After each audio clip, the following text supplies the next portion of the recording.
En esta ocasión les voy a explicar el tema de distribución de probabilidad geométrica.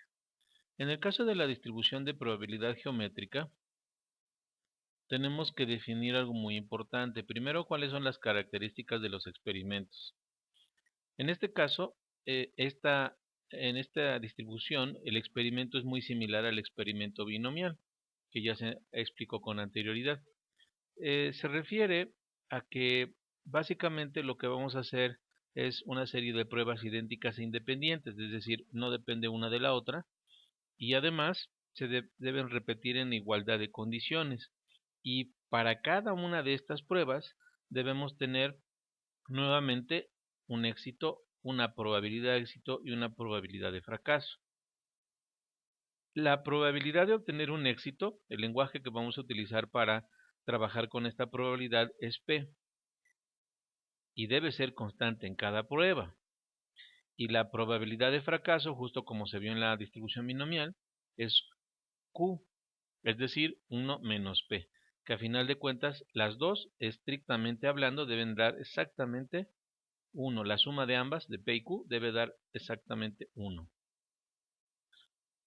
Ahora, la variable geométrica, en este caso, la variable aleatoria geométrica, para obtener la distribución geométrica, representa un número de pruebas necesarias hasta obtener por primera vez un éxito.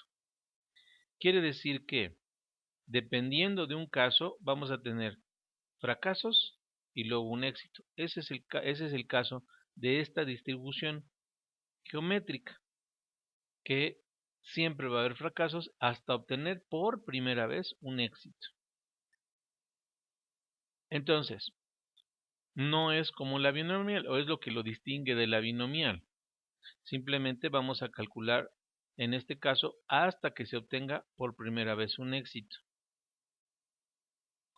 Entonces, el experimento consiste en realizar esa serie de pruebas para tener ese primer éxito.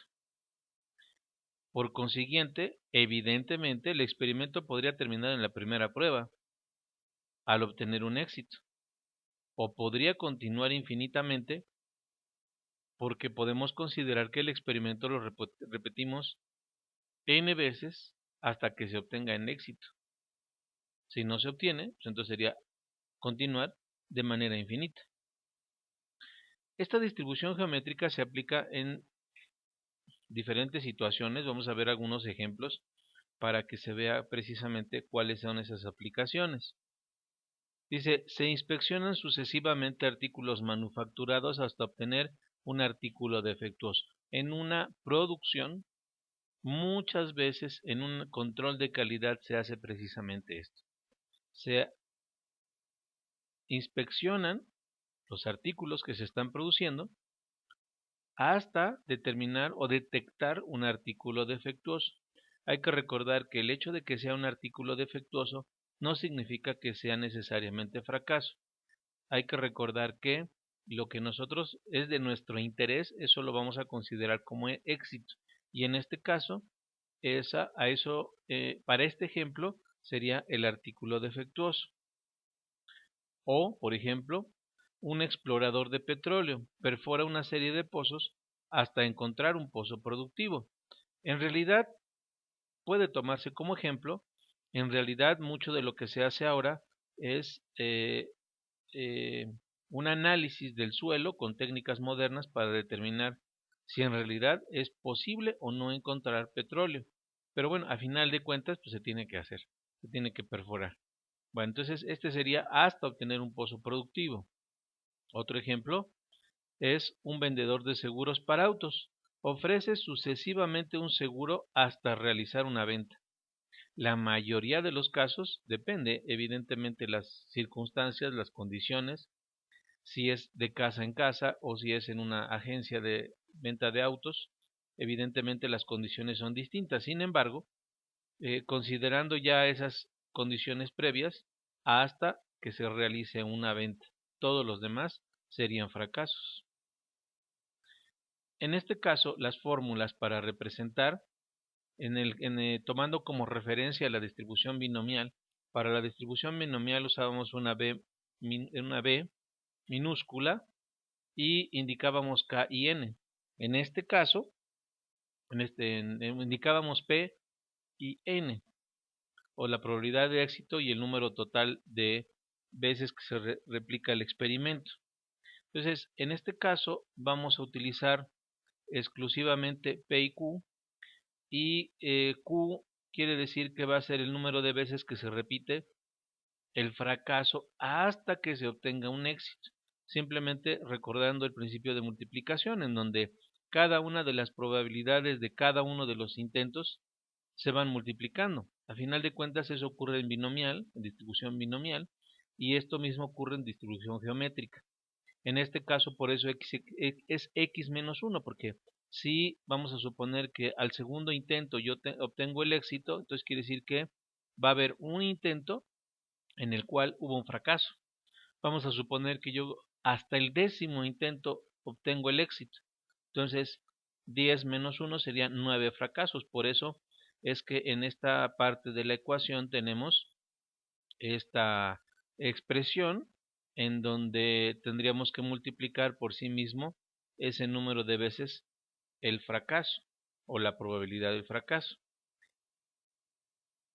Y en este caso, con esta variación, que es una variación a la distribución de probabilidad o al cálculo de probabilidades, es cuál es la probabilidad de obtener o de que se obtenga después de un cierto número de intentos.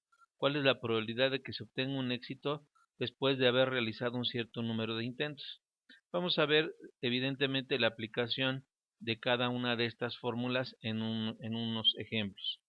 Y en cada una de estas distribuciones, finalmente, como son distribuciones, como tenemos valores asignados para cada una de las probabilidades que se puedan calcular en estos casos, entonces tenemos también las fórmulas para calcular media y varianza.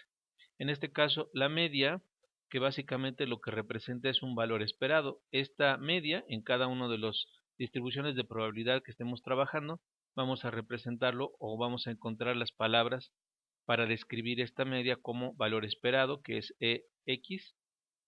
En este caso es el inverso de la probabilidades de éxito. Y en el caso de la varianza, entonces lo que tenemos es que es 1 menos p sobre p al cuadrado. Como ejemplo tenemos el comportamiento de la distribución geométrica con una probabilidad de éxito de 0.2 y una probabilidad de fracaso de 0.8. Tenemos, y se puede notar, que las mayores probabilidades de éxito se dan de hecho en el primer caso. ¿Cuál es la probabilidad de éxito? 0.2. Y en todos los demás va disminuyendo, porque hay que recordar que lo que estamos haciendo es que antecede un fracaso, y cada vez que antecede un fracaso, la probabilidad de éxito disminuye. En realidad, porque han antecedido muchos fracasos. Entonces, debemos considerar que la probabilidad de que ocurra hasta un quinto ensayo, por ejemplo, o hasta un sexto ensayo, es básicamente debido a eso, porque lo que va ocurriendo es que se va acumulando fracasos cada vez. Entonces, ¿cuándo tenemos mayor probabilidad? Siempre al primer intento, siempre. Y lo podemos corroborar en otras ilustraciones. En este caso, con una probabilidad de 0.5 y una probabilidad de éxito de 0.5 y una probabilidad de fracaso de 0.5. Nótese que desciende más rápidamente. ¿Por qué? Porque la mayor probabilidad de éxito ocurre precisamente en el primer intento. Posteriormente disminuye drásticamente. Entonces, otra forma de verificar y analizar cómo es el comportamiento de la distribución para una variable aleatoria geométrica. Vamos a resolver entonces un par de ejercicios para que se vea cómo se utilizan estas fórmulas.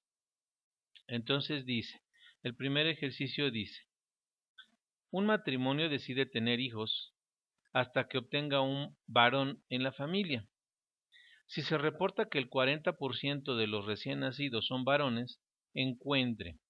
Entonces ya tenemos como dato inicial Primero, para empezar, tenemos una probabilidad de éxito de 0.4 y una probabilidad de fracaso de 0.6. Dice, la probabilidad de que hasta el tercer hijo logren el varón. En este caso, entonces, por lo tanto, el valor de X es igual a 3. De acuerdo con nuestra fórmula que dice Gx P es igual a P por Q a la X menos 1, sustituyendo nos queda 3 probabilidad de 0.4 igual a 0.4 por la probabilidad de 0.6 elevado a, en este caso, a la 3 menos 1. Esto sería igual a 0.4 por 0.6 elevado a la 2. Y en este caso el resultado es 0.144 o de manera porcentual 14.4%. En este caso tenemos otra pregunta que dice que ¿cuál es la probabilidad de que el matrimonio necesite tener más de 4 hijos hasta que tenga un hijo varón? Es decir, sería equivalente a la probabilidad de 5. Para esto volvemos a utilizar los mismos datos de P y Q que teníamos anteriormente. Sin embargo, en este caso vamos a utilizar la otra fórmula, que es X mayor que X, P, esto es igual a la probabilidad de fracaso elevado a la X. En este caso, entonces nuestra X equivale a 4. Entonces, la probabilidad de que X sea mayor que X, esta mayúscula básicamente representa todos aquellos casos en los que consideren más de 4 hijos, que deben tener más de 4, por eso es X mayor que, y la X pequeña representa a nuestro valor de referencia, que es en este caso 4 hijos.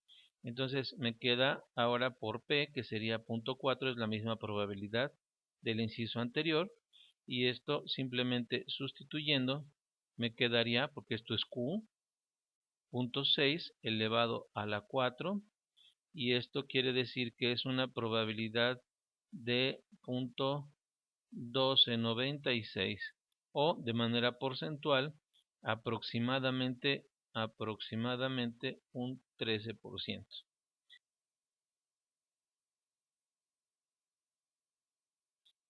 En este otro ejemplo vamos a calcular la probabilidad de que una persona apruebe un examen.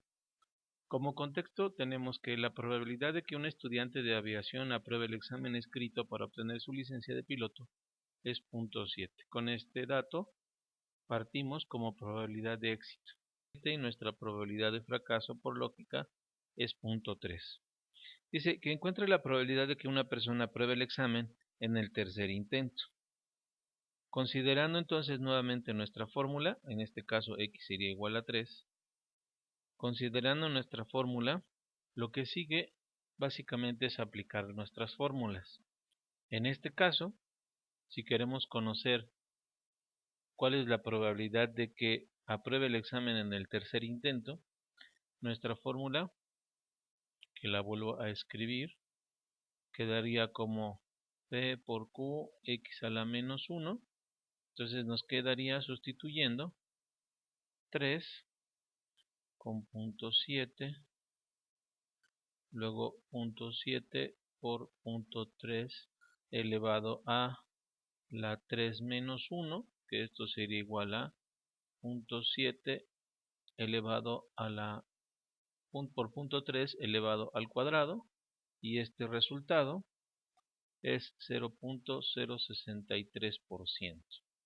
Quiere decir que la probabilidad en realidad es muy baja, considerando que en forma porcentual es del 6.3%.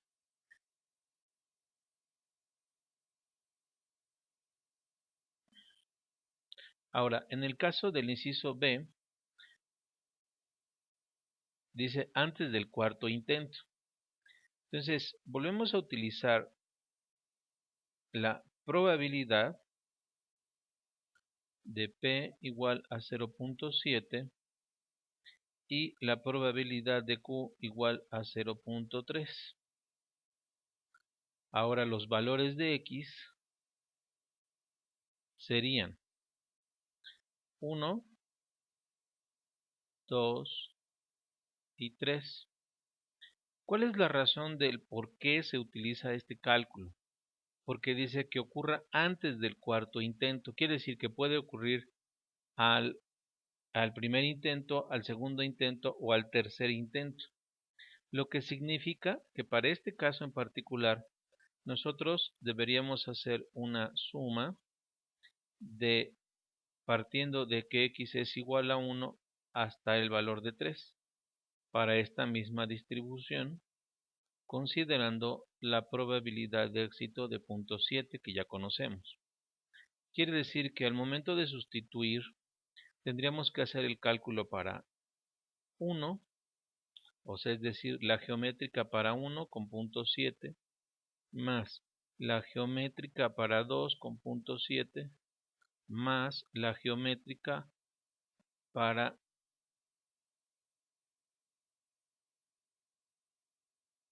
3 con 0.7. Sustituyendo quedaría 0.7 por 0.3 elevado a la 0 más 0.7 por 0.3 elevado a la 1 más 0.7 por 0.3 elevado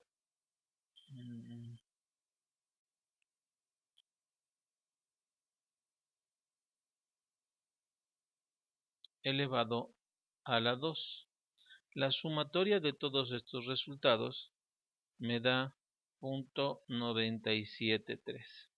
Lo que podemos notar básicamente en esta operación, en este cálculo, es que la probabilidad de que ocurra antes del cuarto intento realmente es muy alta por el propio valor que tenemos desde el principio, que es de 0.7. Entonces la probabilidad de que sea 1, 2 y 3 antes del cuarto intento sería del 97.3%. Otro ejemplo dice así: un conmutador telefónico es de muy poca capacidad en cuanto al tiempo de ocupado se refiere, de tal forma que las personas no pueden encontrar una línea desocupada para sus llamadas. Suponga que la probabilidad de tener línea durante la mayor congestión de llamadas es 0.5. Entonces ya tenemos de entrada una probabilidad de 0.5. Evidentemente nuestra probabilidad de fracaso es también de 0.5. La pregunta es, o lo solicitado es, encuentre el número esperado de intentos necesarios para realizar una llamada y la varianza. Hay que recordar que entonces el valor esperado es nuestra media, que se simboliza con la letra griega mu. Entonces nos quedaría 1 sobre 0.05 y esto sería igual a 20. Quiere decir que es el número de intentos necesarios para realizar una llamada. Entonces, para que sea posible que nos contesten, son 20 intentos, más o menos el valor esperado. Y la varianza, que en términos estadísticos hay que recordar que es la forma en cómo se dispersan nuestros datos, que es básicamente ahora 1 menos 0.05 sobre 0.05 al cuadrado, de acuerdo a las fórmulas que se proporcionaron al principio, y en este caso es 380. Finalmente este dato lo que se puede hacer es trabajar o más bien sacarle raíz para obtener la desviación estándar, pero es una manera de definir más o menos qué tan dispersos están los datos de esa distribución de probabilidad. Los ejercicios propuestos son los siguientes. Estos 3 ejercicios hay que revisar cuidadosamente lo que se solicita en cada uno de ellos y cómo se utiliza P y Q y estos otros.